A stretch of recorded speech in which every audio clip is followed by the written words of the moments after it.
Thyroid సమస్యతో బాధపడుతున్నారా? అయితే సంప్రదించండి homeo care international. Class room లోనే టీచర్ హత్య. అన్ని గాయాలున్నాయి మేడం. స్కెచ్ వేసి హత్య చేసిన విద్యార్థులు. ఎవరైనా టీచర్స్ వెనుక పక్క నుంచి ప్రోద్బలం లేకుండా వాళ్ళు కొట్టింటారా? గుంపుగా కొట్టి చంపేశారు. నా జీవితాన్ని పిల్లలా వీళ్ళు హంతకులా? పూర్తి టీచర్లు తర్వాత ఆ పిల్లలు వాళ్ళే పూర్తి బాధ్యత. మీ పిల్లలు ఇలానే ఉన్నారా? Welcome to Suman TV. నేను మీ సుమన్ టీవీ నాగ్. రాయచోటి. సో అక్కడ స్కూల్లో జరిగినటువంటి ఒక ఇన్సిడెంట్ ఒక టీచర్ ప్రాణాలు కోల్పోయేలా చేసిందే. దానికి సంబంధించినటువంటి వాటిలో కనుక మనం చూస్తే పూర్తిగా నిజాలేంటి, ఏం జరిగింది, పోలీసులు ఏం చెప్తున్నారు, విద్యాశాఖ ఏం చెప్తుంది అనేది ఈరోజు మనతో పాటు హైకోర్టు అడ్వకేట్ రవీంద్రనాథ్ గారు ఉన్నారు. అది వారి మాటలను తెలుసుకుందాం. Hello sir. హాయ్ అండి నాగరాజ్ గారు. సార్, జస్టిస్ ఫర్ టీచర్ అనేటువంటి విషయాన్ని ప్రతి ఒక్కరు ఇవాళ సోషల్ మీడియాలో ట్రెండ్ చేస్తున్నారు దాన్ని. ఎందుకంటే రాయచోటిలో జరిగినటువంటి ఇన్సిడెంట్ అలాంటిది. స్కూల్ పిల్లలు ఒక టీచర్ని చంపుతారు అనుకునేటువంటి ప్రధాన ఆరోపణ అయితే వస్తోంది. దానికి సంబంధించింది అయితే పోలీసులు కూడా కొంత మాట్లాడటం కూడా జరిగింది. అండ్ టీచర్ తాలూకు మిస్సెస్ ఎవరైతే ఉన్నారో ఆవిడ మాట్లాడటం కూడా జరిగింది, చెప్పటం జరిగింది పలానా వాళ్ళ వల్ల అని చెప్పి వీడియో చూసినా మనకు అర్థమవుతుంది. ఓవరాల్గా జరిగిన ఇన్సిడెంట్ ఏంటి సార్ అసలు ఇది? 4వ తేదీ రాయచోటి ఉర్దూ ఉన్నత పాఠశాల ఇక్కడ జరిగిన సంఘటన. మధ్యాహ్నం 3:30-4 గంటల ఆ ప్రాంతంలో స్టూడెంట్స్ అందరూ కూడా ఈ మాస్టర్ అక్కడ లెసన్స్ చెప్తున్నారు.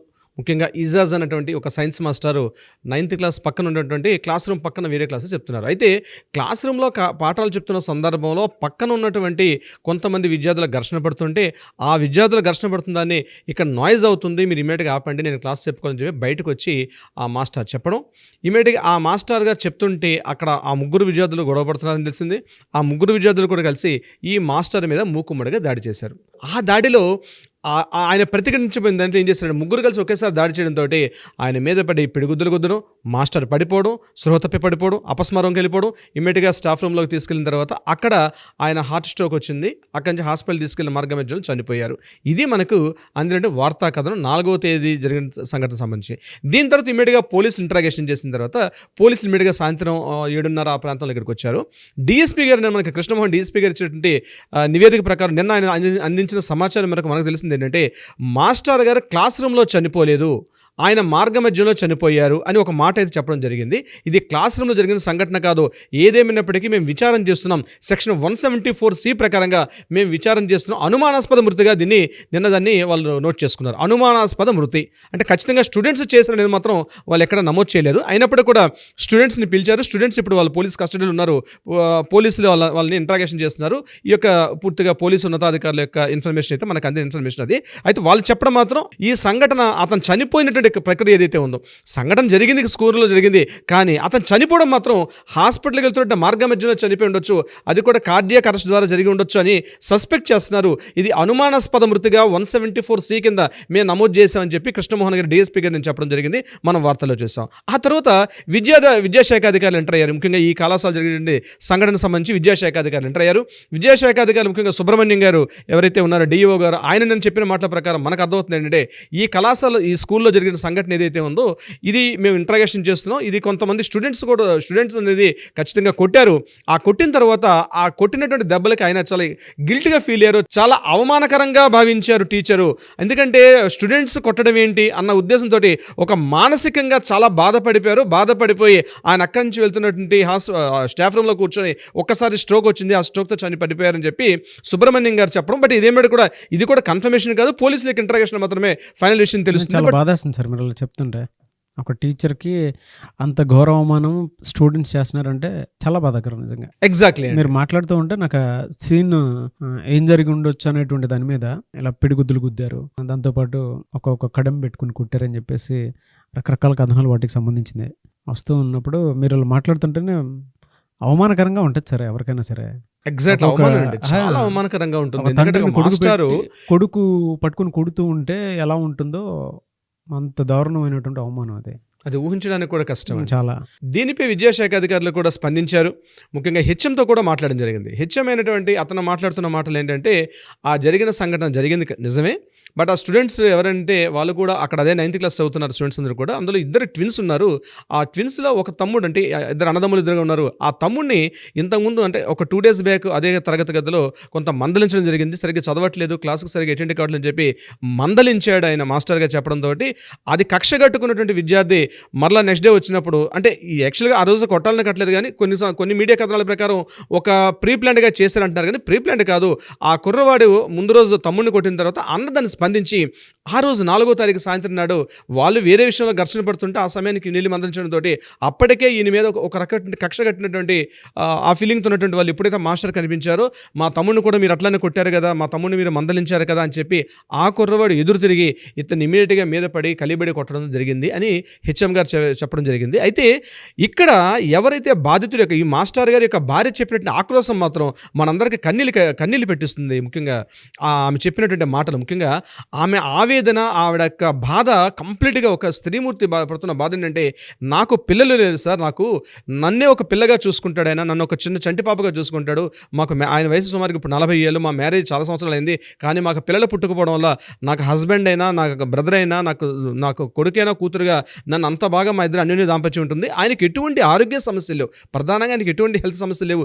ఏ రోజు కూడా ఒక జలుబు అని, ఒక ఫీవర్ అని కూడా ఏ రోజు హెల్దీ పర్సన్ అయినా. ఈరోజు కంప్లీట్గా పోలీసులు, స్టూడెంట్స్, అక్కడ క్లాస్లో ఉన్న మాస్టర్స్ అందరూ కూడా వక్రీకరిస్తున్నారు పూర్తిగా. అది కార్డియాక్ అరెస్ట్ గారిని చిత్రీకరిస్తున్నారు. కానీ జరిగిన సంఘటన అది కాదు. ఇంతకు ముందు కూడా 2 days బ్యాక్ ఇదే స్టూడెంట్స్ తోటి చాలా ఘర్షణాత్మక వాతావరణం జరిగింది. అయితే ఈ రోజు జరిగిన దీనికి డైరెక్ట్గా వెళ్ళి ఆయన కళ్ళద్దాలు, ఆయన వేసుకుంటుంటే కళ్ళద్దాలు కూడా పగిలిపోయేటట్టు విధంగా అంత గట్టిగా ఎప్పుడైతే కొట్టారో అది తెలియకుండా ఆయన మీద హార్ట్ స్ట్రోక్ వచ్చి ఉండొచ్చు. కానీ బట్ జరిగిన సంఘటన మాత్రం ఆయన అంతగా ఆయన చనిపోయేటంత వరకు ఆయన కొట్టడం జరిగింది. అంత భయంకరంగా వాళ్ళు ప్రవర్తించారు పిల్లలని చెప్పి ఆ తల్లి ఆక్రోశిస్తున్నటువంటి ఏదైతే ఆవేదన ఉందో మీడియా ముఖంగా నిజంగా మనందరికీ కంటతడి పెట్టించండి. ధర్నా చేస్తున్నారు న్యాయం కోసం అని చెప్పి ప్రతి టీచర్ కూడా ఇటువంటి ఇన్సిడెంట్స్ మీద బలంగా స్పందించాలి. అవసరం ఉంది కూడా. వాళ్ళ పిల్లలు టీచర్స్ మీద వెళ్ళటం అనేది అవమానం సార్. అదే నాగరాజ్ గారు డిగ్రీ చేస్తారు, ఒక టీచర్ ట్రైనింగ్ చేస్తారు, బీడీ చదువుతారు. ముఖ్యంగా గవర్నమెంట్ ఉపాధ్యాయుల సంగతి నేను చెప్తున్నాను. బీడీ చేస్తారు, ఒక ట్రైనింగ్ తీసుకుంటారు. స్టూడెంట్స్ యొక్క మానసిక విశ్లేషణ, స్టూడెంట్స్ని ఎట్లా ఎడ్యుకేట్ చేయాలని చెప్పి ఒక 2 సంవత్సరాల పాటు పూర్తిగా ట్రైన్ అయ్యి వచ్చినటువంటి పర్సన్స్ వాళ్ళు. ఏదో మామూలుగా ఏదో పాస్ చేసి ఏదో చిన్న ఎగ్జామ్ రాసి వచ్చేటువంటి పరిస్థితి కాదు. ఏదైనా అది ఉర్దూ మీడియం అయినా, తెలుగు మీడియం అయినా, ముఖ్యంగా ఉర్దూ మీడియంలో ఇంగ్లీష్ మీడియం ఉంది, ఉర్దూ మీడియం ఉంది. వీళ్ళ మిసెస్ కూడా ఒక తెలుగు టీచర్, ఆవిడ కూడా she also working in same high స్కూల్లో. ఆవిడ కూడా ప్రాథమికోన్నత పాఠశాల, ఆవిడ కూడా ఒక తెలుగు టీచర్గా పనిచేస్తున్నారు. అయితే నేను ఇక్కడ టీచర్స్ ముఖ్యంగా నేను చెప్తున్నానండి, ఈరోజు గవర్నమెంట్ ఉద్యోగస్తులు, ముఖ్యంగా ఉపాధ్యాయులు అనేక రకాల మానసిక ఒత్తిడిలకైతే గురవుతున్నారు. విద్యా వ్యవస్థలో ముఖ్యంగా టీచర్స్ అందరూ, లక్షలాది మంది టీచర్స్కి ఉద్దేశించి నేను చెప్తున్నాను సార్ ఈ వీడియో. వాళ్ళు పడుతున్నటువంటి మానసిక వేదన తక్కువగా లేదండి. గట్టిగా మాట్లాడితే పిల్లలేమో ఎదురు తిరుగుతారు, అక్కడేమో డిఈఓ దగ్గర నుంచి పై ఆఫీసర్స్ నుంచి ఒకరిపై నుంచి ఒకరికి ఒత్తిళ్ళు ఉంటాయి.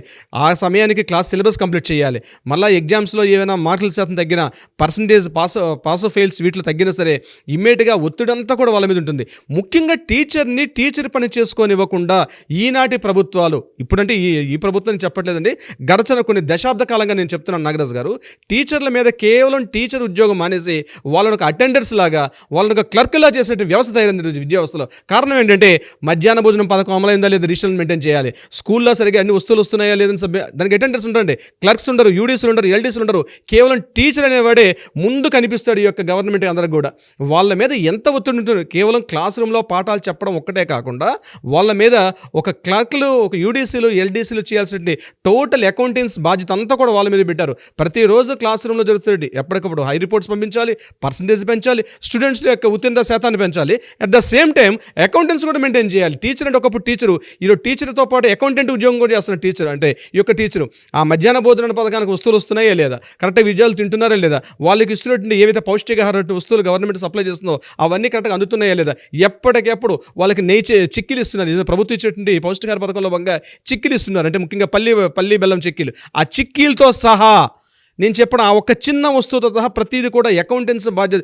ఏమైనా తప్పు వస్తే పంచి డియూ నుంచి కూడా వాళ్ళకి ఆర్డర్స్ వస్తాయి. అంటే ఒక ఒత్తిడికి గురై ఉన్నాడండి ఈరోజు ఒక ఉపాధ్యాయుడు అన్నవాడు.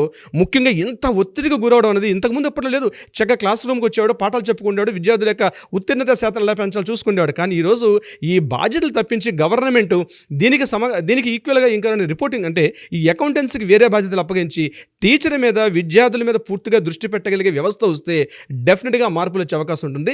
ఎట్ ద సేమ్ టైం పిల్లలకి టీచర్కి మధ్య ఉన్నటువంటి ఒక సంవిధానం ఏదైతే ఉందో దానిలో కూడా మార్పులు జరగాలి. ముఖ్యంగా ఎంతసేపు టీచర్ కొట్టాలంటే భయం, గట్టిగా తిట్టాలంటే భయం, మాట్లాడాలంటే భయం.